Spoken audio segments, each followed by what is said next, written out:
बृहस्पतिवार व्रत कथा। गुरुवार व्रत कथा। प्राचीन काल की बात है। एक राजा था जो बड़ा प्रतापी तथा दान पुण्य करने वाला था। वह राजा प्रत्येक गुरुवार को व्रत रखता तथा दान दक्षिणा दिया करता था। उसकी रानी को यह सब अच्छा नहीं लगता था। वह न तो व्रत करती और न ही किसी भी व्यक्ति को एक पैसा दान में देती।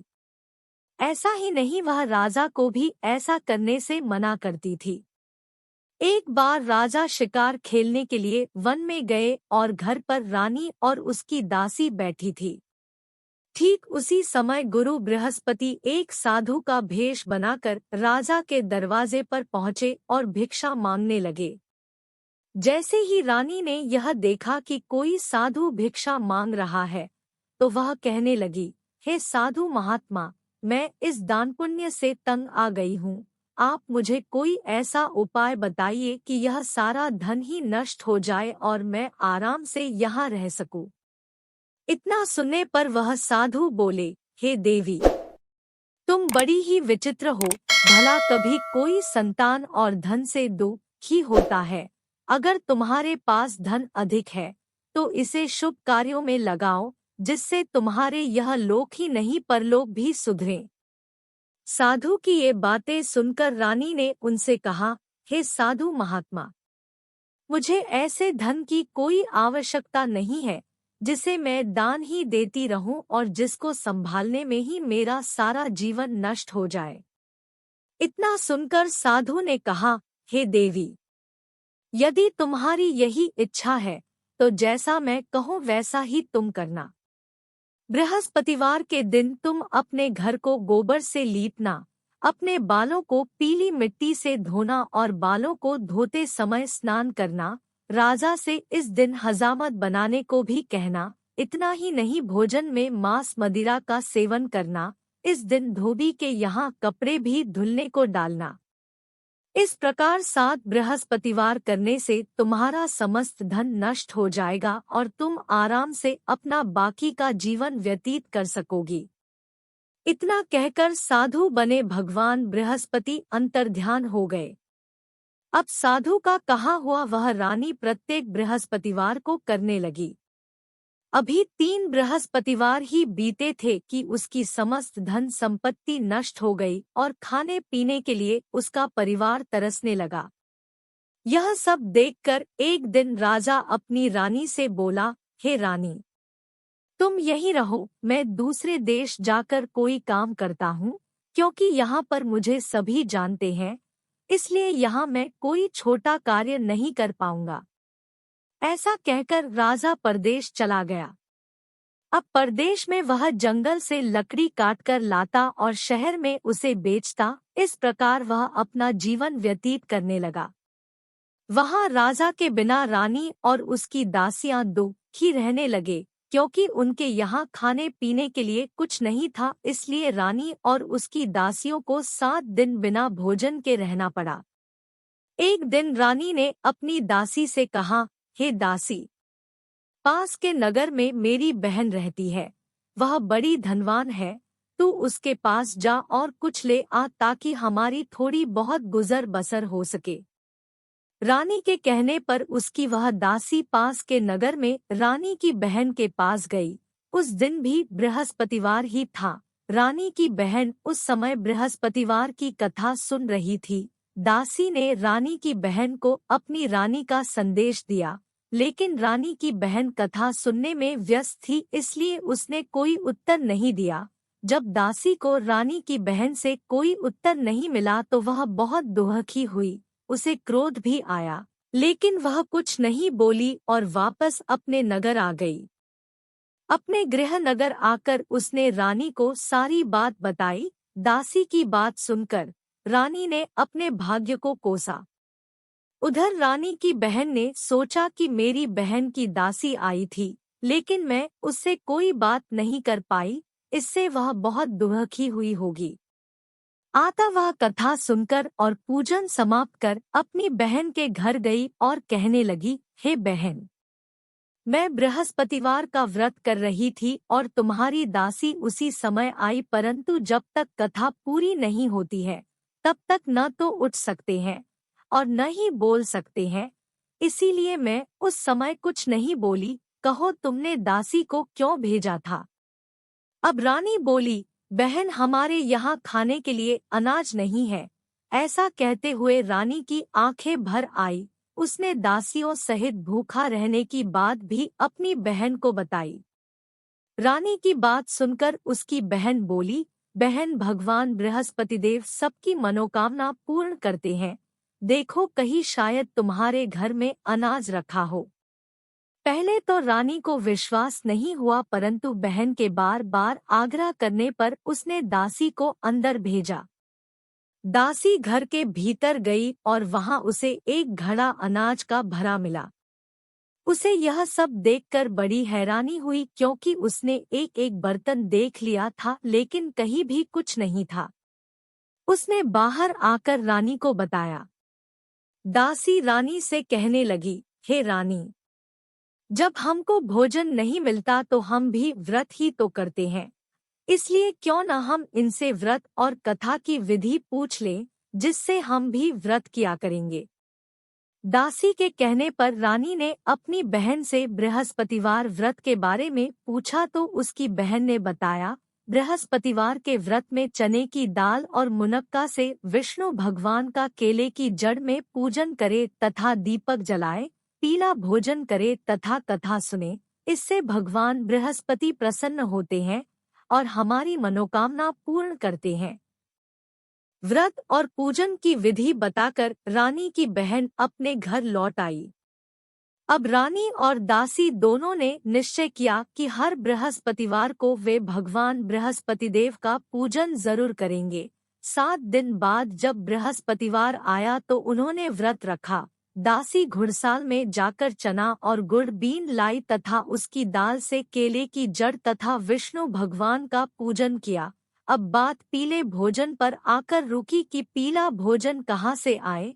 दोनों बड़ी दुखी हुई, लेकिन उन्होंने व्रत किया था इसलिए भगवान बृहस्पतिदेव प्रसन्न थे और वे एक साधारण व्यक्ति के रूप में 2 थानों में सुंदर पीला भोजन लेकर आए और दासी को देकर बोले, हे दासी, यह भोजन तुम्हारे और तुम्हारी रानी के लिए है, इसे तुम दोनों ग्रहण करना।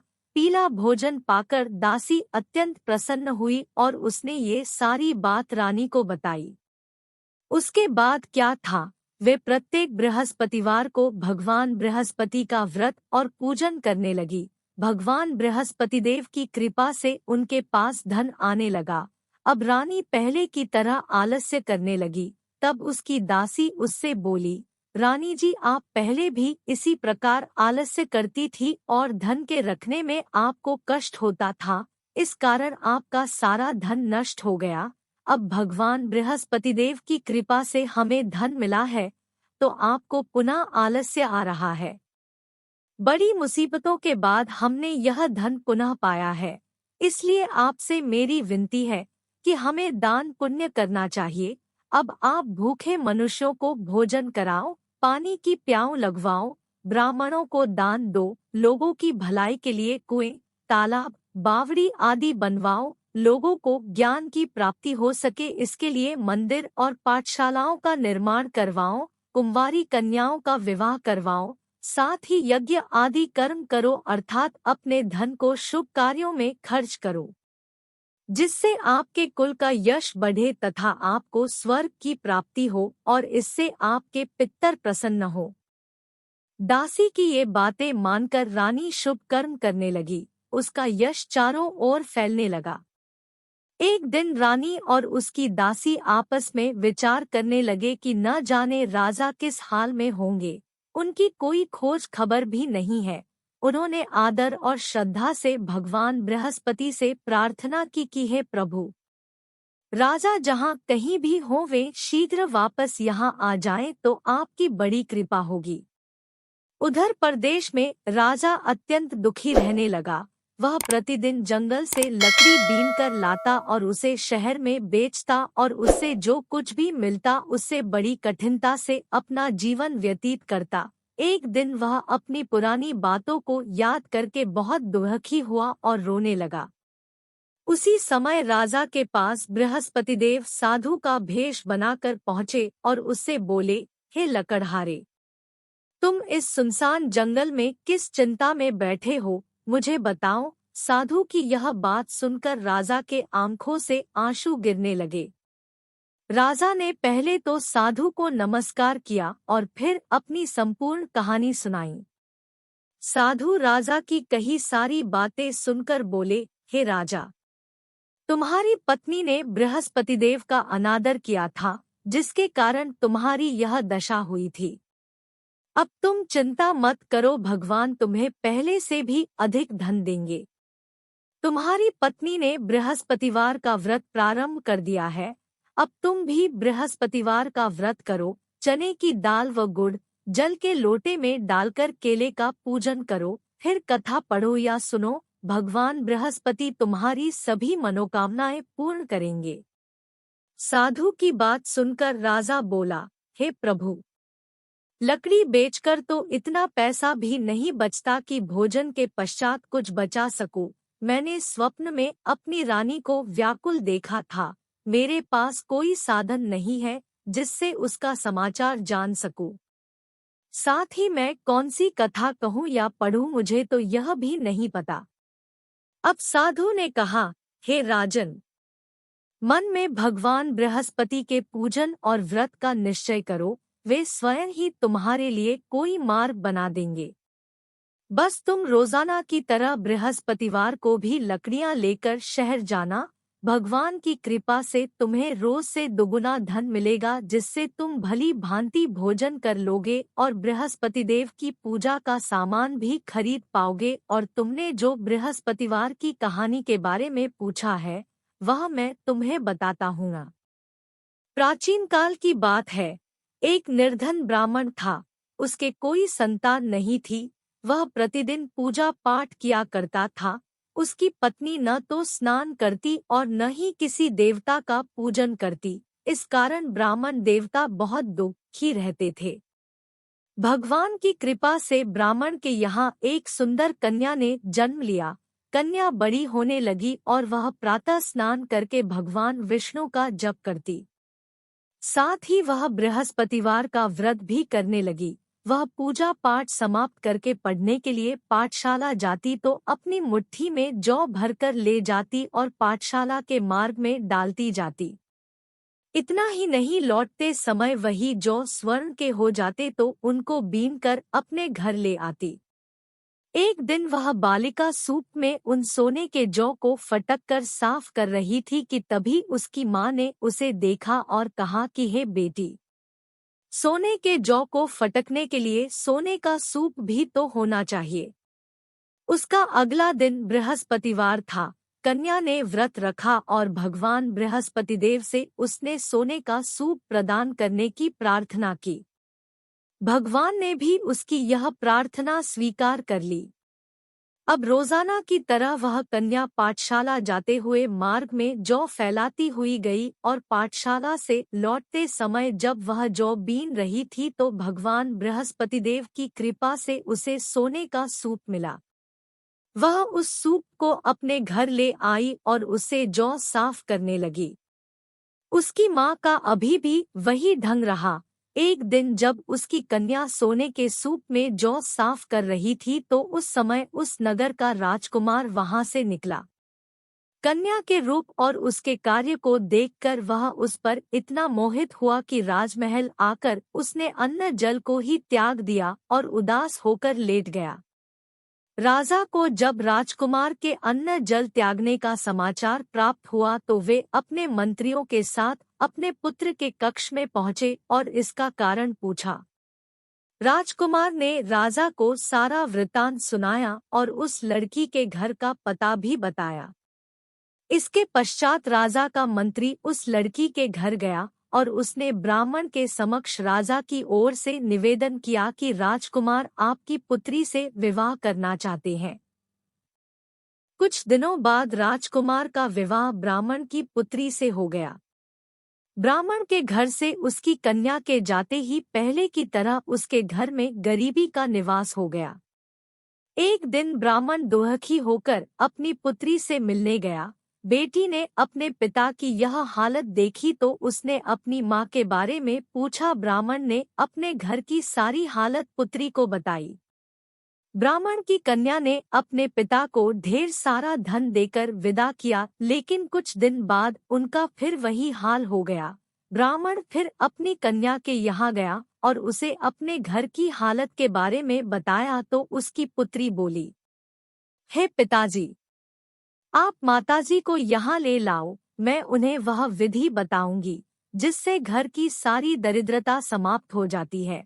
अब ब्राह्मण अपने घर गया और अपनी पत्नी को साथ लेकर पुनः अपनी पुत्री के राजमहल पहुंचा।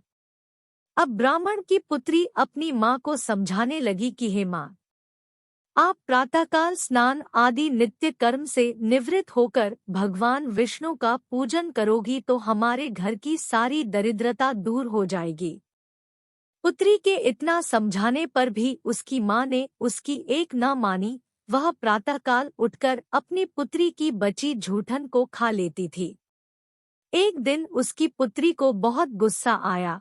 उसने अपनी माँ को एक कोठरी में बंद कर दिया और प्रातः उसे स्नान आदि नित्य कर्म से निवृत्त कराकर पूजा पाठ के लिए बिठाया तो उसकी माँ का चरित्र ही बदल गया। अब वह प्रतिदिन नियम से पूजा पाठ करने लगी और प्रत्येक बृहस्पतिवार को व्रत करने लगी। इस व्रत के प्रभाव से मृत्यु के बाद उसे स्वर्ग की प्राप्ति हुई। वह ब्राह्मण भी सुखपूर्वक इस लोक का सुख भोगकर स्वर्ग को प्राप्त हुआ। इस प्रकार सारी कहानी सुनाकर साधु वहां से अंतर्ध्यान हो गए। कुछ दिन बीतने के पश्चात बृहस्पतिवार का दिन आया। राजा जंगल से लकड़ी काटकर शहर में बेचने गया और उसने देखा कि उस दिन उसे प्रतिदिन की अपेक्षा अधिक धन मिला है। राजा चना गुड़ आदि लेकर आया और उसने बृहस्पतिवार का व्रत किया। उस दिन से उसके सभी व्यवधान दूर हो गए, परंतु जैसे ही अगला बृहस्पतिवार आया तो वह व्रत करना भूल गया, जिससे भगवान बृहस्पति क्रुद्ध हो गए। उस बृहस्पतिवार को उस नगर के राजा ने विशाल यज्ञ का आयोजन किया था तथा अपने समस्त राज्य में घोषणा करवा दी थी कि सभी मेरे यहाँ भोजन करने आए, किसी के घर चूल्हा न जले। इस आज्ञा को जो न मानेगा उसको फांसी दे दी जाएगी। राजा की आज्ञानुसार राज्य के सभी वासी राजा के उस राजभोज में सम्मिलित हुए, परंतु लकड़हारा अपने कार्य में व्यस्त होने के कारण कुछ देर से पहुंचा, इसलिए राजा उसको अपने साथ महल में ले गए। जब राजा लकड़हारे को भोजन करा रहे थे तो उनकी रानी की दृष्टि उस खूंटी पर पड़ी जिस पर उसका हार लटका हुआ था। रानी को हार खूंटी पर लटका हुआ दिखाई नहीं दिया तो रानी को यकीन हो गया कि मेरा हार इस लकड़हारे ने ही चुराया है। रानी ने उसी समय अपने सैनिक बुलवाकर उसको जेल में डलवा दिया। जेल में लकड़हारा सोचने लगा कि न जाने ये कौन से पूर्व जन्म के पाप हैं जो मुझे इस जन्म में भुगतने पड़ रहे हैं। वह जंगल में मिले साधु को याद करने लगा तो तत्काल ही वहां वे साधु प्रकट हो गए और कहने लगे, अरे मूर्ख राजा, तुमने भगवान बृहस्पतिदेव की कथा नहीं की जिससे वे तुमसे क्रुद्ध हो गए हैं, इसी कारण तुझे यह दोह प्राप्त हुआ है। किंतु तुम अब चिंता मत करो, बृहस्पतिवार के दिन तुमको जेलखाने के दरवाजे पर 4 पैसे पड़े मिलेंगे, उनसे तुम बृहस्पतिवार की पूजा करना, इससे तुम्हारे सभी कष्ट दूर हो जाएंगे। अगले बृहस्पतिवार उसने देखा कि साधु के कहे अनुसार जेल के द्वार पर 4 पैसे पड़े हैं। राजा ने इन पैसों से पूजा का सामान मंगवाकर कथा कही और प्रसाद बांटा। उसी रात भगवान बृहस्पतिदेव उस नगर के राजा को स्वप्न में दिखाई दिए और उससे कहा, हे राजन, तूने जिसे जेल में बंद किया है उसे तुम कल छोड़ देना, क्योंकि वह निर्दोष है। राजा प्रातःकाल उठा और उसने खूंटी पर हार टंगे देखा तो उसने लकड़हारे को बुलाकर उससे क्षमा मांगी और राजा के योग्य उसे सुंदर वस्त्र, आभूषण आदि भेंट कर उसे विदा किया। अब भगवान बृहस्पतिदेव की आज्ञानुसार वह राजा अपने नगर की ओर को चल दिया। राजा जब नगर के निकट पहुंचा तो उसे बड़ा ही आश्चर्य हुआ, क्योंकि अब नगर में पहले से अधिक बाग, तालाब और कुएं थे। वहां कई धर्मशालाएं और मंदिर बने हुए थे। यह सब देखकर राजा ने पूछा कि यह किसका बाग और धर्मशाला है। तब नगर के सब लोग कहने लगे कि यह सब यहाँ की रानी और दासी द्वारा बनवाए गए हैं। राजा को आश्चर्य हुआ और उसे गुस्सा भी आया कि उसकी अनुपस्थिति में रानी के पास धन कहाँ से आया होगा। रानी को जब यह खबर मिली कि राजा आ रहे हैं, तो उसने अपनी दासी से कहा, हे दासी, देख, राजा हमको कितनी बुरी हालत में छोड़कर गए थे और वे हमारी ऐसी हालत देखकर कहीं लौट न जाएं, इसीलिए तुम दरवाजे पर जाकर खड़ी हो जाओ। रानी की आज्ञानुसार वह दासी राजा की प्रतीक्षा में दरवाजे पर जाकर खड़ी हो गई और जब राजा वहां आए तो वह उन्हें अपने साथ महल में ले आई। रानी के ठाट बाट देखकर राजा को बहुत क्रोध आया और उन्होंने अपनी तलवार निकालकर अपनी रानी से पूछा कि बताओ, यह सब धन तुम्हें कैसे प्राप्त हुआ है। तब रानी ने अपनी सारी आप बीती राजा को बताई। सारी बात सुनकर राजा ने निश्चय किया कि मैं रोजाना दिन में 3 बार कहानी कहा करूंगा और रोज व्रत किया करूंगा। अब हर समय राजा के दुपट्टे में चने की दाल बंधी रहती तथा वह दिन में 3 बार कथा कहता। एक दिन राजा ने सोचा कि वह अपनी बहन के यहाँ हो आए। यह निश्चय कर राजा घोड़े पर सवार होकर अपनी बहन के यहाँ चल दिया। रास्ते में उसने देखा कि कुछ आदमी एक मुर्दे को लेकर जा रहे हैं। राजा ने उन्हें रोककर कहा, भाइयों, आप मेरी बृहस्पतिवार की कथा सुन लो। इस पर वे बोले, यहाँ हमारा आदमी मर गया है और इसको अपनी कथा की पड़ी है। परंतु उनमें से कुछ आदमी बोले, अच्छा कहो कहो अपनी कथा। तब राजा ने दाल निकाली और कथा कहनी शुरू कर दी। जब कथा आधी हुई तो मुर्दा हिलने लगा और जब कथा समाप्त हुई तो राम राम करके वह मुर्दा खड़ा हो गया। इसके बाद राजा आगे बढ़ा और चलते चलते शाम हो गई।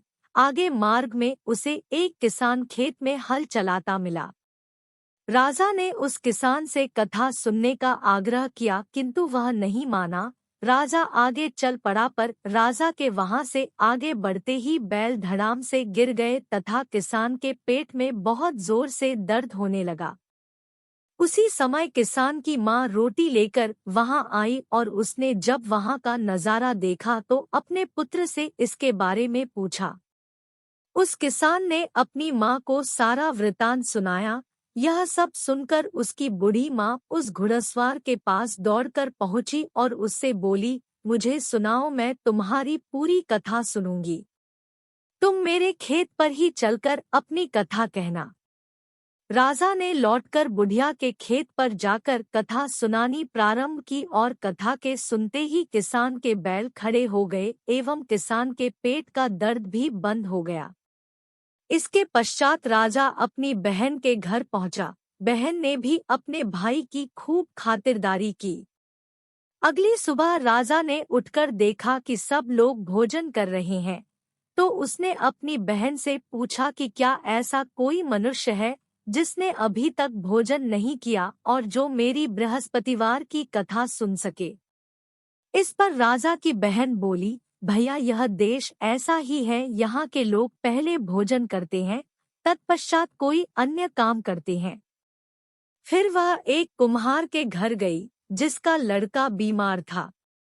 राजा की बहन को पता पड़ा कि उसके यहाँ 3 दिन से किसी ने भोजन नहीं किया है, तो उसने उस कुम्हार को अपने भाई की कथा सुनने के लिए कहा। इस पर वह तैयार हो गया। राजा ने वहां जाकर बृहस्पतिवार की कथा सुनाई, जिसे सुनकर उसका लड़का ठीक हो गया। अब राजा की चारों ओर प्रशंसा होने लगी। एक दिन राजा ने अपनी बहन से कहा, हे बहना, मैं अब अपने घर जाऊंगा, तुम भी मेरे साथ चलने के लिए तैयार हो जाओ। इस पर राजा की बहन ने अपनी सास से अपने भाई के साथ जाने की आज्ञा मांगी। इस पर उसकी सास बोली, हाँ चली जा, मगर अपने लड़कों को मत ले जाना क्योंकि तेरे भाई के कोई संतान नहीं है। इस पर बहन ने अपने भाई से कहा, हे भैया, मैं तो चलूंगी मगर कोई बालक हमारे साथ नहीं जा पाएगा। इस पर राजा ने दुखी होकर अकेले ही अपने नगर लौटने का निश्चय किया। राजा ने अपनी रानी से यह सारी बात बताई और वह बिना भोजन किए ही सोने के लिए चला गया। रानी भी व्यथित हो उठी और बोली, हे प्रभु, भगवान बृहस्पतिदेव ने हमें सब कुछ दिया है, वे हमें संतान सुख भी अवश्य देंगे। उसी रात राजा के स्वप्न में बृहस्पतिदेव आए और उन्होंने राजा को कहा, हे राजा, उठ, अपनी सभी चिंताएं त्याग क्योंकि तेरी रानी गर्भवती है। राजा को यह जानकर बड़ी खुशी हुई। 9 महीने बाद रानी ने एक सुंदर पुत्र को जन्म दिया। तब राजा ने अपनी रानी से कहा, हे रानी, स्त्री बिना भोजन के रह सकती है, परंतु बिना कहे नहीं रह सकती, इसलिए जब भी मेरी बहन आए तो तुम उससे कुछ मत कहना। रानी ने भी हामी भर दी। जैसे ही राजा की बहन को यह शुभ समाचार मिला तो वह बहुत खुश हुई और दौड़े दौड़े अपने भाई को बधाई देने आ पहुंची। जब उसकी बहन अपने भाई के यहाँ आई तो रानी ने उससे कहा, जब भाई अपने साथ ला रहे थे तब टाल गई, उनके साथ नहीं आई और आज अपने आप ही दौड़े दौड़े बिना बुलाए ही आ गई हो। इस पर राजा की बहन बोली, अगर मैं भाई को इस प्रकार न कहती तो तुम्हारे घर औलाद कैसे होती। भगवान बृहस्पतिदेव सभी की मनोकामनाएं पूर्ण करते हैं। जो सच्ची श्रद्धा से बृहस्पतिवार का व्रत करता है एवं कथा सुनता है या खुद पढ़ता और दूसरों को सुनाता है, बृहस्पतिदेव उसकी सभी मनोकामनाएं पूर्ण करते हैं, उनकी सदैव रक्षा करते हैं। जैसी सच्ची श्रद्धा से राजा और उसकी रानी ने भगवान बृहस्पतिदेव की कथा का गुणगान किया जिससे उनकी सभी इच्छाएं भगवान ने पूरी की, उसी प्रकार भगवान सभी की इच्छा पूरी करते हैं। कभी भी अनजाने में बृहस्पतिदेव की उपेक्षा न करें, ऐसा करने से भगवान रुष्ट हो जाते हैं और उनके घर की सुख शांति नष्ट हो जाती है। बोलो भगवान बृहस्पतिदेव की जय।